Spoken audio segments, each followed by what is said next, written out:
धनुराशी सॅजिटेरियस, अग्नितत्व म्हणजेच fire element, बुद्धिवंत, न्यायी आणि प्रेमळ अशी गुरुची धनुरास. अत्यंत सुंदर अशी ही रास आहे. मनमिळावू, आनंदी, आशावादी, तेजस्वी, शूर, पराक्रमी, कर्तृत्ववान, मर्दानी खेळाची आवड असलेले, कर्तबगार अशी ही राशी आहे. अशी या राशींमधली व्यक्तिमत्व असतात. द्विस्वभाव राशी असल्यामुळे धरसोडपणाची वृत्ती यांच्यामध्ये जास्त दिसून येते. कारण करू की नको, करू की नको, त्यामुळे कोणतेही डिसिजन घ्यायला यांना वेळ लागतो. डिसिजन मेकर यांना म्हणता येत नाही. रागवताना योग्य ठिकाणी रागवते, कारण गुरुची रास आहे. मदत करण्यामध्ये मागे पुढे कधीही बघत नाही. सतत मदत करणं ही यांची आवड असते. व्यवहारात अतिशय पक्के असतात. आता या राशीचं जे बोधचिन्ह आहे ते आहे, खाली घोडा आहे आणि वरती मनुष्य बाण धरून बसलेला आहे. आता द्विस्वभाव राशी असल्यामुळे, डबल माइंडेड असल्यामुळे तो बाण सोडायचा की नाही या विचारातच ते गर्क असतात.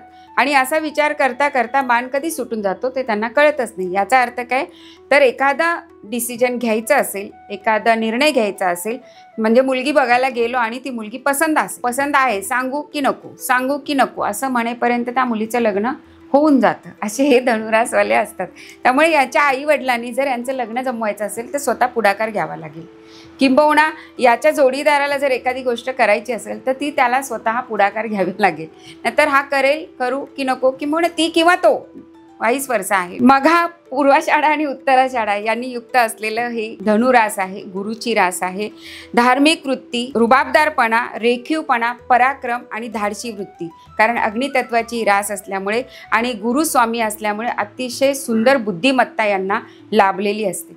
या राशीमध्ये केतू हा ग्रह उच्चीचा होतो. केतू हा आध्यात्मिक ग्रह असल्यामुळे तेवढीच आध्यात्मिकता या गुरुला मिळते आणि त्यांची जी काही वाटचाल आहे पुढची ती आध्यात्मिकडे जास्तीत जास्त जाण्याचा त्यांचा कल होतो.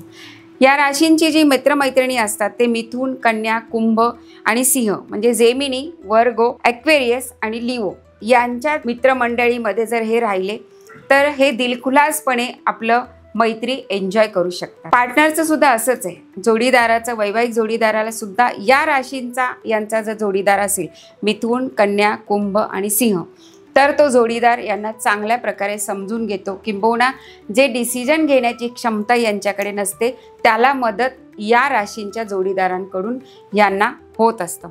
सरकारी अधिकारी, मंत्रालय, न्यायाधीश, क्रांतिकारी, देशभक्त, हॉटेल चालवणारे, संपादक, ॲडवायझर, उत्कृष्ट सल्लागार असतात. कारण त्यांना सांगण्याची जास्त आवड असते, कारण गुरु आहे. गुरु हा नेहमी दुसऱ्यांना उपदेश करत असतो, त्यामुळे सल्लागार होतात. पुजारी चांगले असतात. पौरोहित्याचं काम सुद्धा हे अतिशय सुंदररित्या करू शकतात. धरसोड वृत्ती यांच्यामध्ये डोकावत असल्यामुळे, द्विस्वभावी असल्यामुळे निर्णय घेण्याची क्षमता नसते. त्यामुळे असा जोडीदार तर त्यांनी केला, किंबहुना एखादा काही वस्तू घ्यायची आहे घरात, तर घ्यायची की नाही हे करत करत ती वस्तू घ्यायची राहून जाते आणि मग पार्टनरची चिडचिड होते. त्यामुळे या लोकांनी जर मिथुन, कन्या, कुंभ, सिंह या राशीवाल्यांचा जोडीदार जर आपल्या आयुष्यात निवडला तर या सगळ्या पुढच्या सगळ्या ज्या प्रश्नांची पडलेली उकल यांना अतिशय चांगल्यापणे करता येऊ शकते.